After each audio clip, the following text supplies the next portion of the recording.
Alright, Shalom, Michael. First and foremost, I want to give all praise, honor, and glory to Yahweh, Ba'asham, Yahushai, Ba'ashem, Rakah, Kodash. I'd like to give double honors to the apostles and elders of Great Millstone. I'd like to say Shalom to the elect that's teaching the word in all true faith, sincerity. And today, I just want to tie this lesson, ripe for destruction. Because this place, America, the so-called white man, his system, this power structure as a whole, has ran its course. It have fulfilled, its wicked duties, man.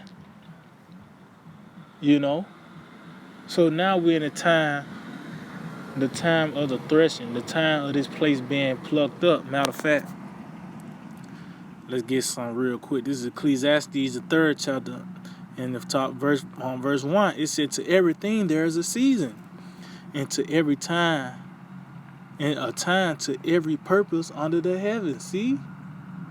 So it's a season and time for everything under the heaven, and that's played out through kingdoms and rulerships. A certain event play out, it happens, during certain kingdoms regimes, man.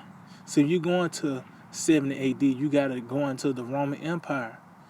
You deal with these certain major events throughout history.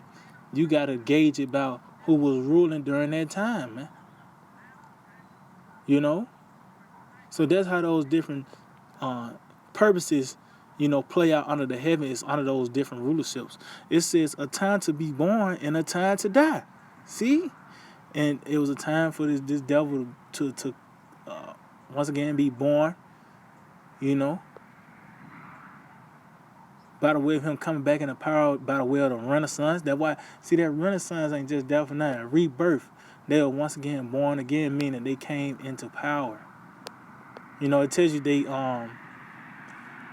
come out of the womb speaking lies. It mean they came out the womb, meaning they was birthed again. They came into power.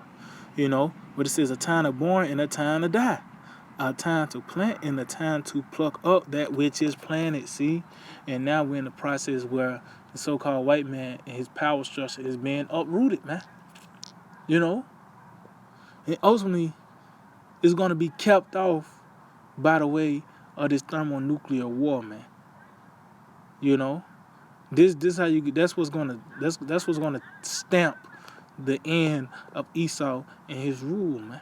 Matter of fact, let's get this real quick in Revelation, the 9th chapter, because it was gonna be that's why I said a time and a season, meaning what it was going to be an appointed time and a certain amount of time for these different events to play out, these different kingdoms and rulerships to run its course. Then there was going to be a time for it to be overthrown. And this is the last of the Gentiles. It tells you to the time of the Gentile be fulfilled. This is the last one. The last heathen to rule are the Edomites. And the Lord already got the date circled on the calendar, so to speak. So this Revelation 9 in verse 15. And the 4 angels were loose, meaning those 4 angels which had the power, that's holding back the 4 winds. It says, which had power prepared for, Salakia. Read this again. And the 4 angels were loose, which were prepared for an hour and a day and a month and a year, for to slay the 3rd part of men. See? Which are the Edomites, the so-called white man, his power structure, man. So it was a appointed day that those winds was going to be loosed,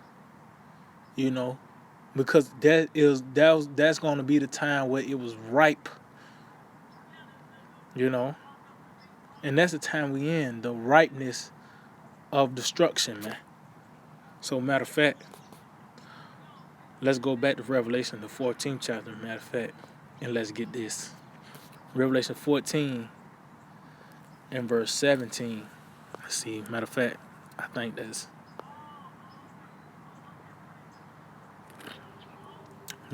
verse 17. Revelation 14:17, it said, and another angel came out of the temple which is in heaven, he also having a sharp sickle. See? Why? Because the first was the Lord when he came and Yahweh Shai when he came to reap the earth, meaning he gathered, the harvest into the barn, meaning the elect was reaped, and was brought into the chariots, into the chambers, man. But this angel right here, he having a sharp sickle.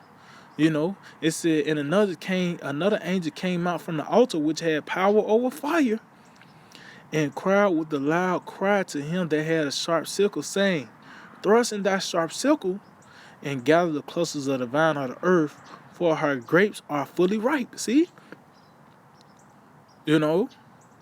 So this right here, this gathering is gonna be being gathered and thrown into the fire, man. Matter of fact, let's see if I can find. I think that's in Matthew's. Bear with me.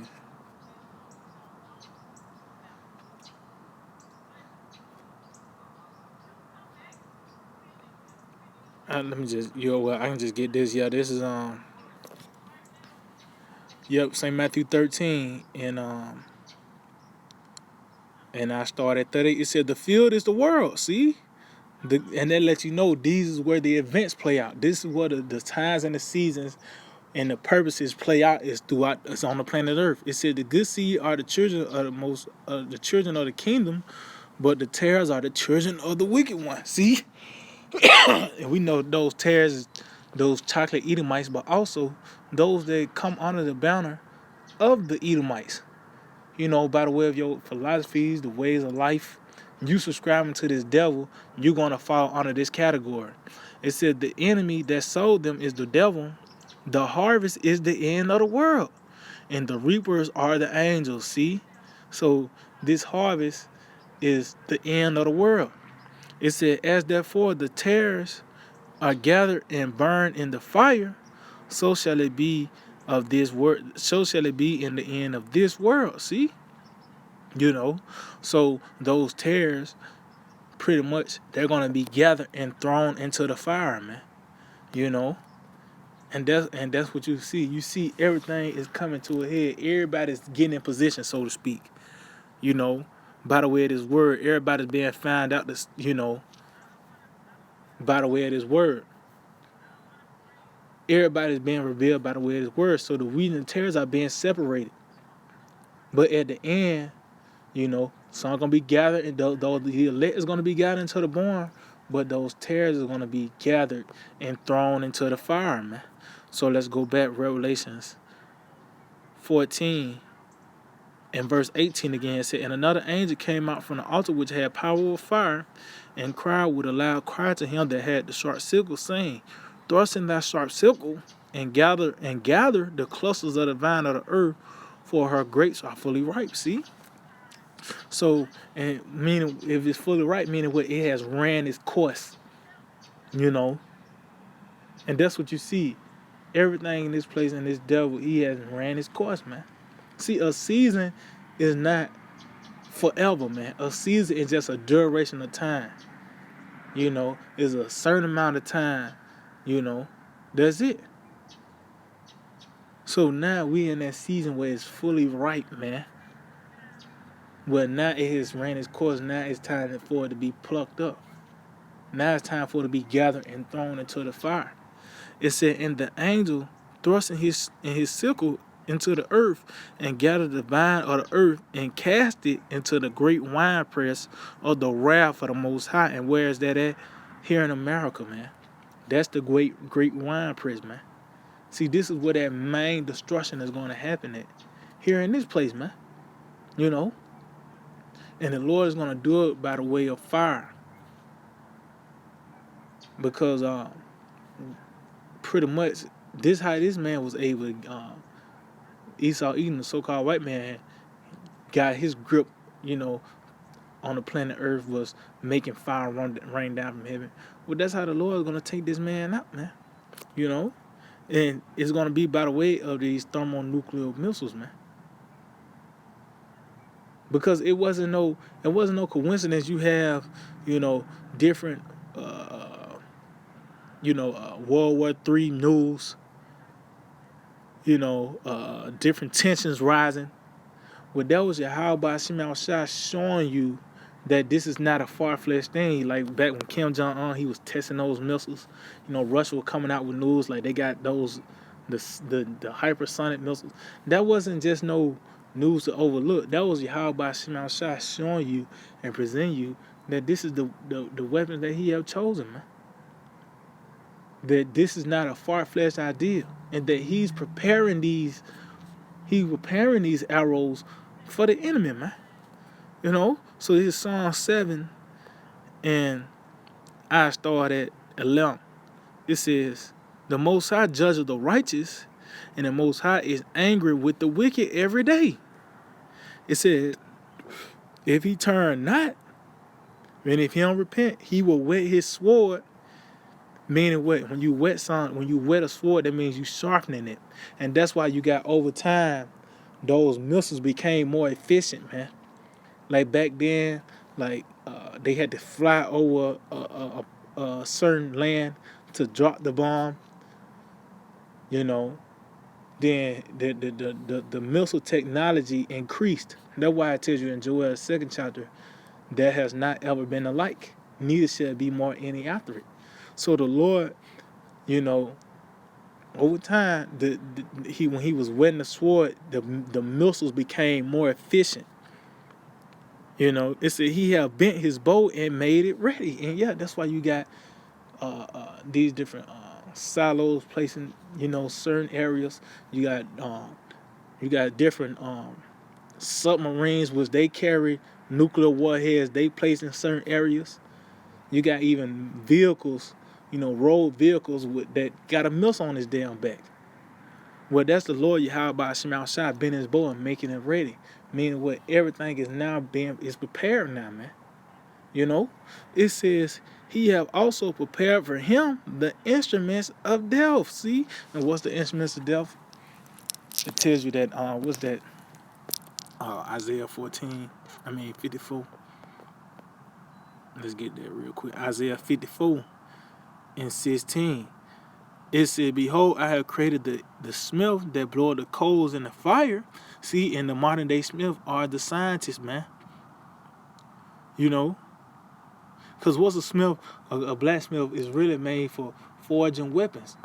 Well, the highest form of a weapon now is a damn nuclear missile. Well, these niggas actually got to the point where they splitting out, where they was splitting the atom, now they smashing them together, man. So this the highest form of technology, man, of weaponry. It said that bringeth forth an instrument for his work. See? Which is the instrument of death. It said, and I have created the waster to destroy. See, which is those missiles, man. So those are the instruments of death, those thermonuclear missiles, man. Which this is to cap off, America, man. Like how a certain, like back, we just read in Revelation 14 chapter, when the harvest is ripe, you use a sickle. Well, America has ran its course. The tool you use, the Lord is going to use, is going to be those missiles, man. So this is back, Psalm 7:13. He have also prepared for him the instruments of death. He ordained of his arrows against the persecutors. See? So when you ordain something, it's an order, and that's why you got these other nations, pretty much advancing on their technology. Like I said, dealing with the missiles, and they all got their certain spot they gonna hit here in America, man. And it's gonna be other parts of the world that's gonna be hit as well with missiles, but the main target is America, man. So they being ordained. That's why I said they're not gonna break their ranks. They're gonna march everyone his ways. So that lets you know these arrows, which is a missile, they got a certain piece of a landmark they're gonna hit, a certain area they're gonna touch, man. So matter of fact, let's get this in Revelation 15. 2nd Ezra, the 15th chapter, because this all goes back to now. This man has finished his course. He has ran his course. You know, we at his height. We at this now. We in a time of threshing. You know, so the Lord is a process. There's gonna be a famine. This place gonna get hit with a famine, pestilence. You know, different pockets of race wars and civil war, but ultimately that world war and those missiles and the fire from the chariot is gonna, overthrow this place. So this is 2 Ezra 15:5 said, "Behold, said the Lord, I will bring plagues upon the world." See, the sword, famine, death, and destruction. See, so as you see, destruction that's gonna cap everything off because these missiles is gonna wipe everything out, man. Tell you that the elements gonna melt with fervent heat. Like that's gonna just cap everything off. That's gonna be like I said, that's gonna seal Esau's end. Because these devils think they'll be able to bounce back from the famine or the pestilence, these certain things. But by the way of this thermonuclear war, this is how this man is gonna be capped off. It says, "For wickedness have exceedingly polluted the whole earth, and their hurtful works are fulfilled." See, so that lets you know, by the way of them, their hurtful works are being fulfilled. Now it's time for it to be plucked up. Now it's time for this place to be reaped because the grapes are ripe. So meaning what? It's ripe for destruction now. Just like, matter of fact, because it was a process how the Lord overthrew them Canaanites so we can take the land. Well, it was a build up. They had to be ripened for destruction. Matter of fact, let's get that. Genesis 15. And this Genesis 15. And I start at 13 because this is talking about us, leaving the land of Egypt, But I'm just get this point. This is Genesis 15. I'm starting at verse 13. "And he said unto Abram, Know of a surety that thy seed shall be a stranger in a land that is not theirs, and shall serve them, and they shall afflict them 400 years." See, so that's time when we was in the land of Egypt, in hardcore bondage, man.